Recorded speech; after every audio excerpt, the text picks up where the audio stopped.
Nous allons lire à partir du livre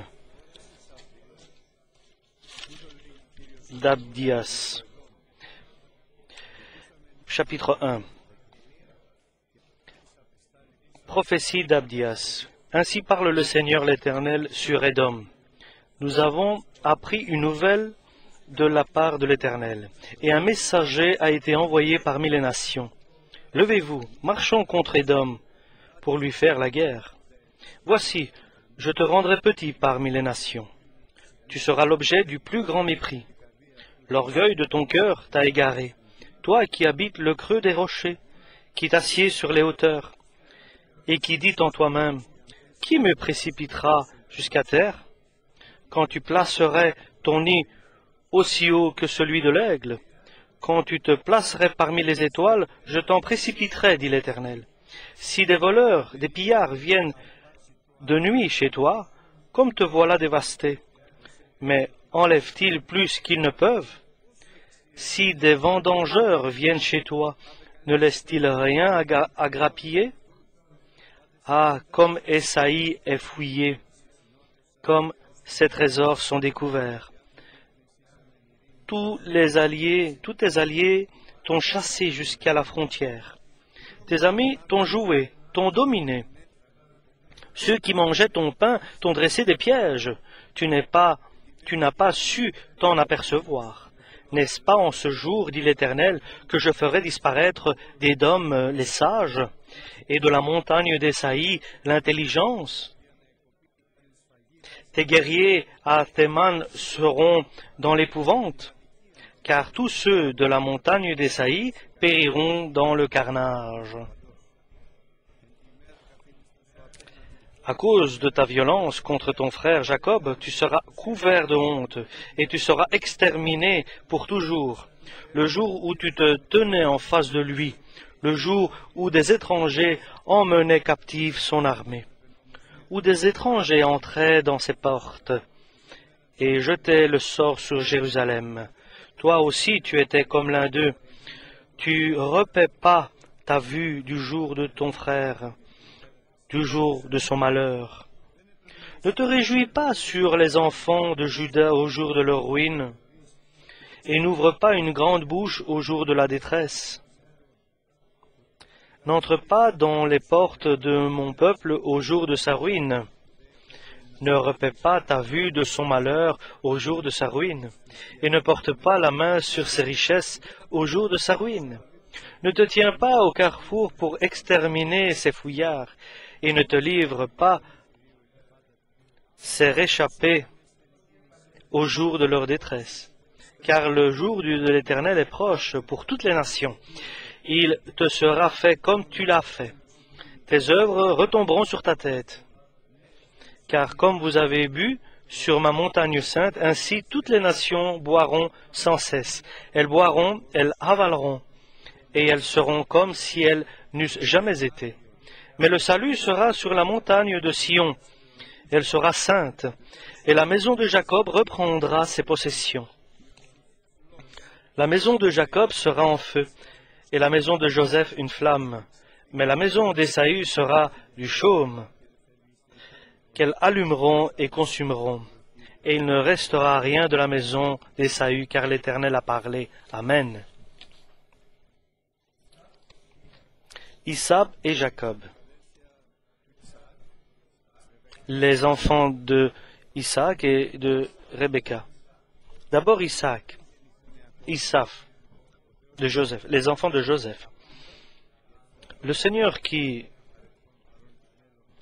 connaît tout, pour lui il n'y a pas de passé, présent et futur, pour lui tout est éternel. Donc Dieu qui sait tout, qui connaît tout, il a aimé Jacob et il a haï Isav.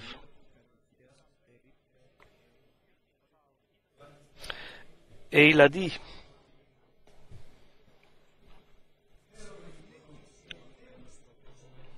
nous allons de nouveau rebâtir les maisons détruites. Eux, ils construiront, et moi je détruirai, dit le Seigneur. Et ils seront appelés peuple qui transgresse, qui est illégal,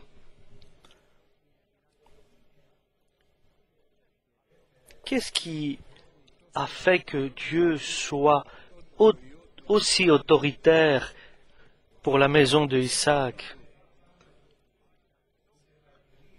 Lui qui avait les promesses et qui était le descendant d'Abraham, et il était aussi le sperme d'Isaac. Il était premier-né. Et la bénédiction était pour lui et pour Isaac. Quelque chose nous devons voir aujourd'hui. Notre Seigneur nous a établis dans une église. Personne parmi nous n'est venu parce qu'il était bon ou parce qu'il était intelligent. Nous sommes tous venus parce que Dieu, notre Père, nous a attirés avec bonté, nous a aimés avec un amour éternel, nous a révélé Jésus-Christ, parce que personne ne va vers Jésus-Christ si le Père ne l'attire pas.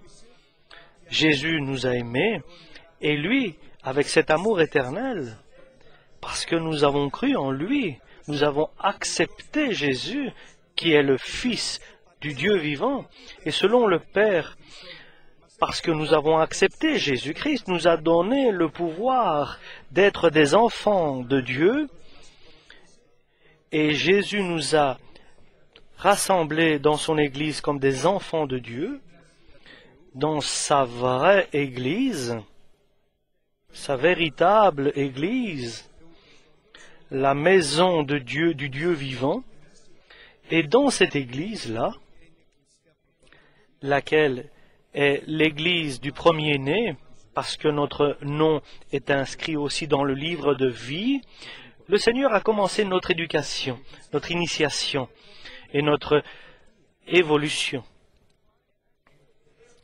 Et le Seigneur nous éduque, nous enseigne et nous édifie dans cette Église.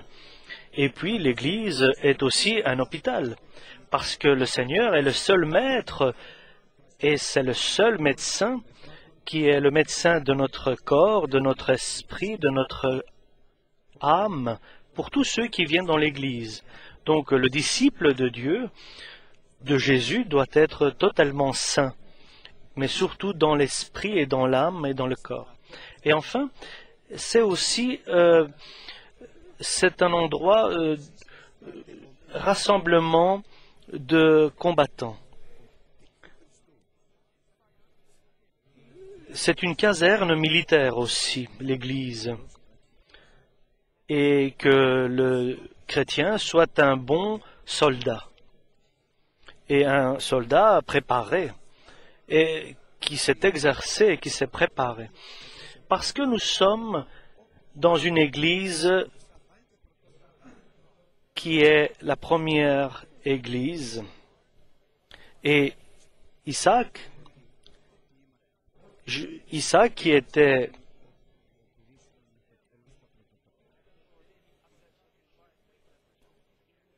et ainsi donc, en perdant les droits d'aînesse, parce que Isaac c'était un personnage de la chair qui était guidé par la volonté de sa chair. Dieu a rejeté Isaac et a choisi Isaac. Mais Isaac n'était pas le premier-né, mais pourtant il l'a choisi. Et c'est quelqu'un d'autre qui a pris les droits d'aînesse. Isaac a pris les droits d'aînesse de Isaac.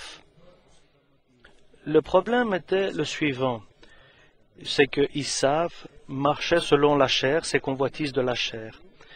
Il n'était pas guidé par le Saint-Esprit parce qu'il était suivant la chair, et il n'était pas guidé par le Saint-Esprit parce que c'est la chair qui le dominait. Si quelqu'un perd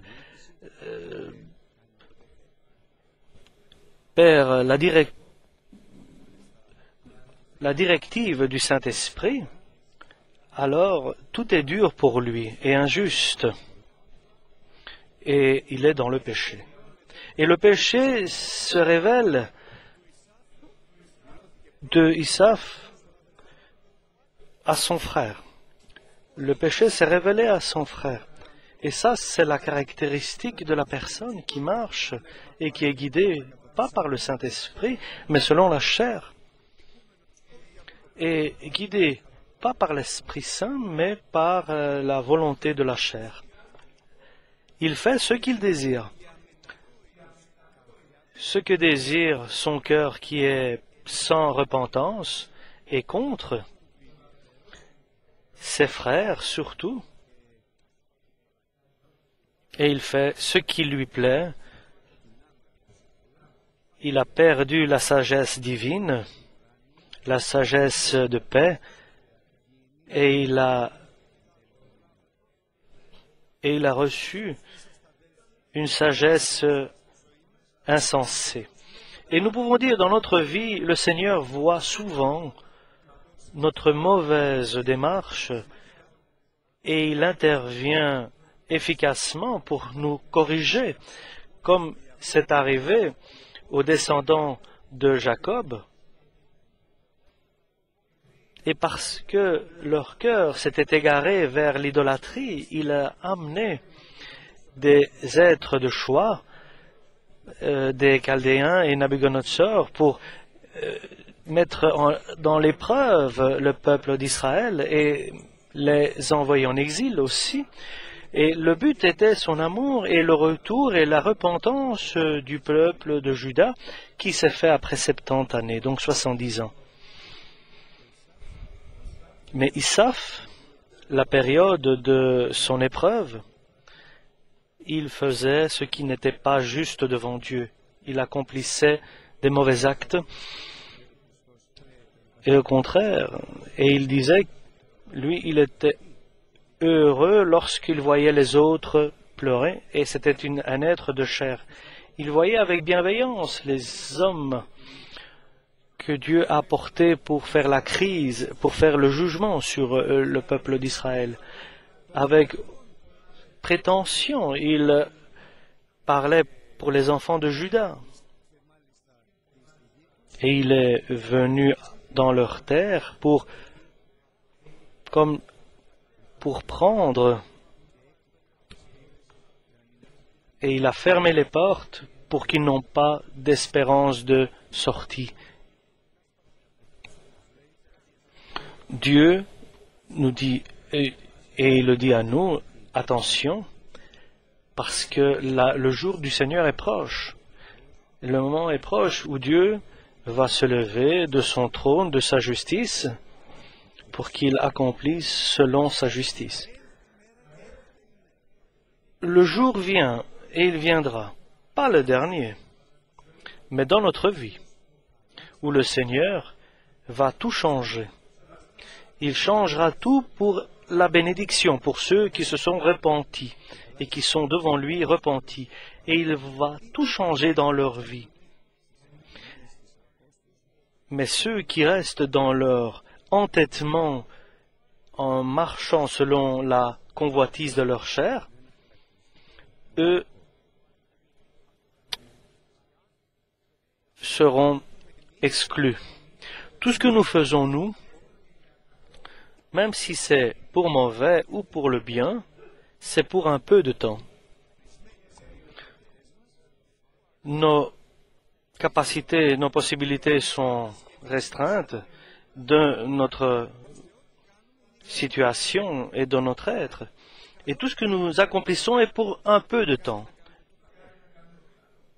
Et c'est bien de faire le bien. Ce qui est important, c'est que le Seigneur, ce qu'il fait, est pour toujours. Ou bien qui est bon, ou bien qui n'est pas bon. C'est pour ça qu'il dit, vous, Judas,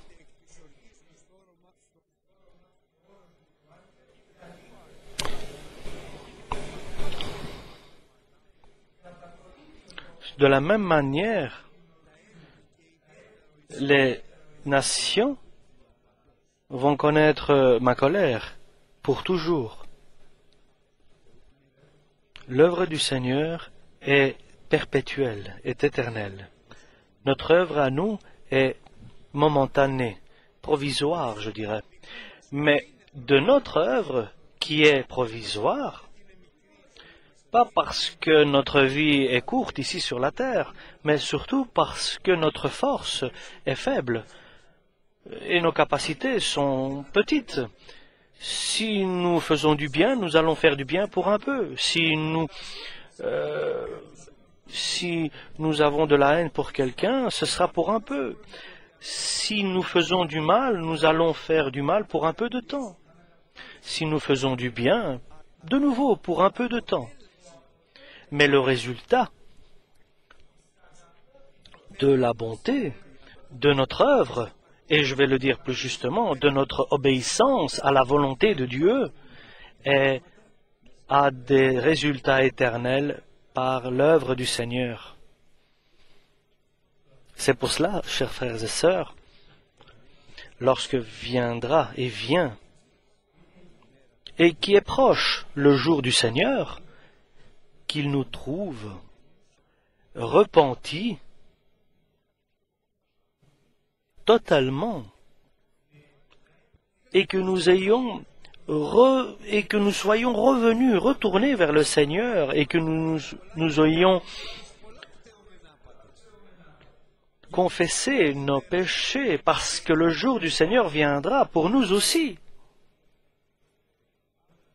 Parce que le jour du Seigneur, lorsqu'elle viendra, l'œuvre du Seigneur sera la bénédiction. Donc ainsi, d'avancer, suivant la volonté de Dieu. Comme tous les hommes de Dieu disent, « Enseigne-moi le chemin sur lequel je dois m'avancer, sur le chemin que le Seigneur a préparé et que nous œuvrons. » Tout ce que le Seigneur nous donne pour que nous puissions œuvrer pour lui. Même le peu de pièces que nous ayons reçues et de dons, en patientant le Seigneur, prêt, chaque moment, chaque instant, pour la venue du Seigneur, le jour où le Seigneur viendra nous rendre visite, pour que nous puissions bénéficier la vie ici sur la terre en abondance, et que nous ayons un héritage éternel, le royaume céleste, et que personne dorénavant ne pourra intervenir et transformer, changer et détruire, pas ce que nous édifions, mais ce que le Seigneur édifie dans notre vie. Amen. Alléluia. Gloire au Seigneur.